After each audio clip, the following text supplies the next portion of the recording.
Y Ecuador ya entró en vigencia el acuerdo comercial con la Gran Bretaña, el Reino Unido. Para hablar de este tema con nosotros el viceministro de Comercio Exterior. ¿Cómo está? Daniela Garda, muy buenos días. Gracias por acompañarnos hasta ahora en el Telediario. ¿Cómo está, viceministro? Buenos días.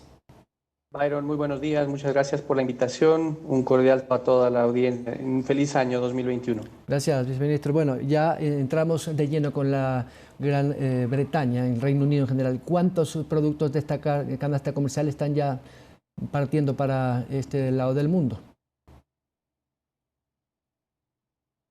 Bueno, desde el 1 de enero tenemos en vigencia el acuerdo con Reino Unido que nos permite ingresar a más de 200 productos con cero arancel y banano con un arancel reducido.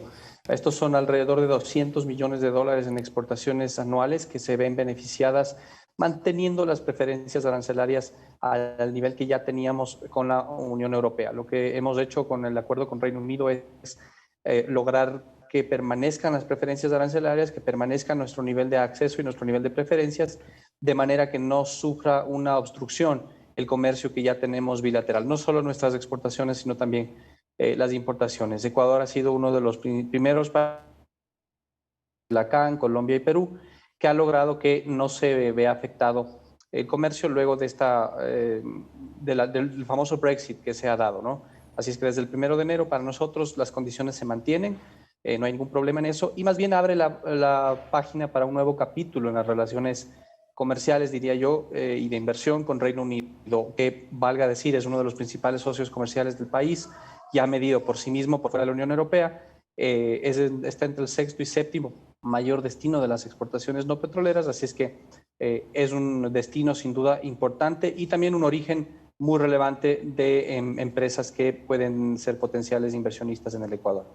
Viceministro, precisamente el hecho de que la Unión Europea haya terminado su relación, los 27, con el Reino Unido a través de este Brexit implica que la Gran Bretaña necesita otros y nuevos proveedores, porque usted sabe que es un país pequeño que tiene una gran capacidad de consumo, un promedio de 50.000 euros más o menos ingreso per cápita. ¿Esto, la salida del Brexit, puede ser un hándicap para los productos ecuatorianos?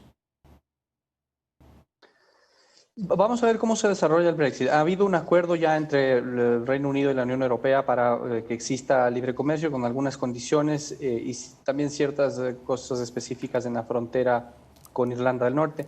Pero para nosotros se mantienen las preferencias y eso es importante. Hay que ver después de 1 o 2 años cómo evoluciona, cómo se dan los cambios derivados de este Brexit. Al momento lo que podemos nosotros ver es que de todas maneras, a pesar de que ha habido un acuerdo entre el Reino Unido y la Unión Europea, hay cierta incertidumbre de cómo va a evolucionar esto ya en la práctica y estos años son claves. Es el primer año en donde empieza ya el Brexit oficialmente en los temas de inversión y comerciales y eso marcará un nuevo escenario. Nosotros, independientemente de ese escenario como Ecuador, tenemos que posicionarnos allí en ese mercado. Una cosa positiva ha sido que hemos tenido mayor relevancia luego de todo este proceso del acuerdo comercial bilateral. Hemos tenido más relevancia en ese mercado. Y precisamente eso también trae de vuelta, o mejor, de regreso aquí, inversiones inglesas o británicas en términos generales, pero también aquellos productos que los ingleses podrían exportar acá al Ecuador, importar para nosotros, vendría con precios bastante competitivos para el mercado local. Sí, Byron, se mantienen los mismos niveles de preferencias que ya tenían en la Unión Europea. Es decir, para caso de la mayoría de materias primas y bienes de capital, que son varios de los productos que adquirimos también del Reino Unido, vienen ya con cero arancel. En el caso de vehículos, que es un rubro también relevante, el arancel ya tiene una desgravación muy importante en este año. Si no me equivoco, estamos ya hablando de alrededor del 14% de arancel frente al 35% del resto de países, por lo tanto es una desgravación muy importante también.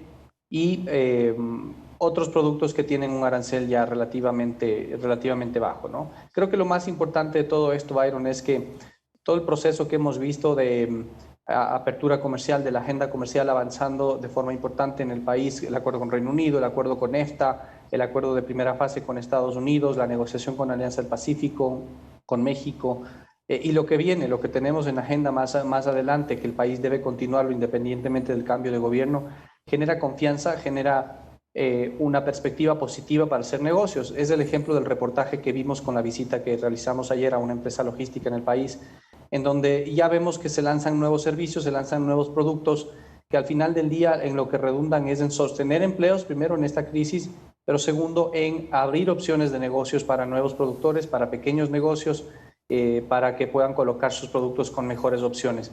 Pero esto no podría ser posible sin esa perspectiva positiva de apertura de mercado, de nuevos mercados, de nuevas oportunidades que se ha generado con esta agenda.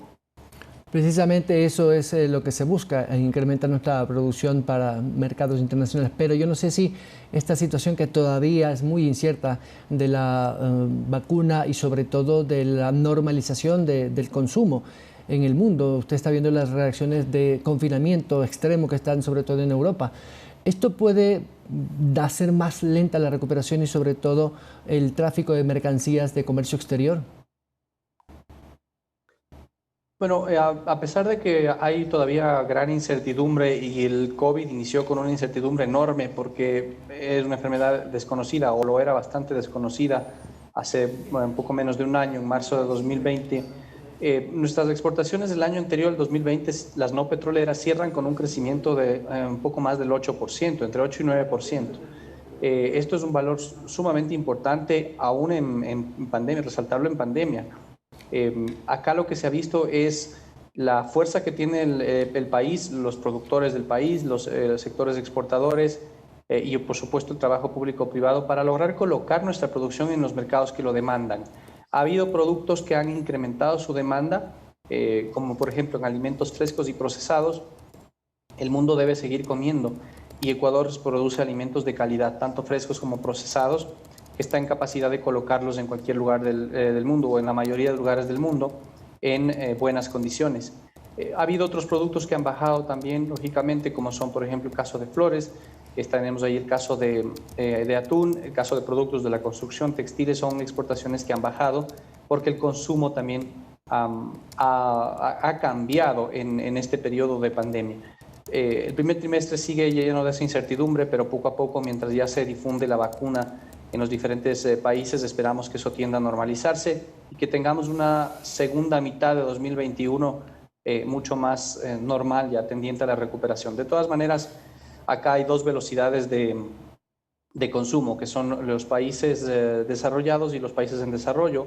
Nuestros mercados en los países en desarrollo, que corresponden a la mayoría de porcentaje de nuestras exportaciones no petroleras, van a tener una recuperación más rápida y por lo tanto podríamos allí ver un indicador positivo por el cual esas exportaciones crecerían a futuro también o se mantendrían en el nivel de crecimiento que tienen hasta ahora, aunque dependen de otras variables, pero las perspectivas allí empiezan a verse un poco más claras respecto a ese consumo. Viceministro, estoy a segundos de terminar, pero me gustaría rápidamente una reflexión suya de cómo avanzan estos trabajos intergubernamentales de autoridades de comercio con Estados Unidos y Ecuador para la entrada en vigencia de la nueva fase del acuerdo comercial. Muy importante, Byron. Tenemos nosotros este año que ratificar el acuerdo de primera fase. Es un proceso que ya se está iniciando con el texto oficial y seguiremos adelante también con las conversaciones en el Congreso, con la ayuda que estamos teniendo allá en Estados Unidos, con nuestra embajada, por supuesto, con nuestros contactos directos con la contraparte en USTR, más intensamente a partir del cambio de administración de Estados Unidos a partir del 20 de enero, en los próximos días. Pero tenemos también una agenda que continuamos trabajando con otros países en la región, con el mismo Estados Unidos, pues el país debe continuar esta agenda. Esta es una política de Estado que debe mantenerse, el país necesita exportar más, el país necesita abrirse más a los mercados e insertarse más en el comercio internacional y por eso esta agenda debe seguir de la mano de los esfuerzos que se están realizando, independientemente de los 5 meses que quedan de esta administración, pero ese trabajo será sin duda deberá continuar y eso es algo que todos los ecuatorianos debemos empoderarnos para que así sea, independientemente de cuál sea el próximo gobierno. Viceministro, muchas gracias. Gracias a ustedes, un buen día. Daniel Legarda, viceministro de Comercio Exterior y Producción del Ministerio. A propósito de estos temas de exportación y la entrada en vigencia del acuerdo comercial con el Reino Unido, 7 de la mañana, 41 minutos. Al regresar, el director de la Agencia Metropolitana de Tránsito, operativos de control y cómo les fue en el 2020, un año atípico, donde también enfrentaron otras vicisitudes institucionales. Vamos con él luego de segundos.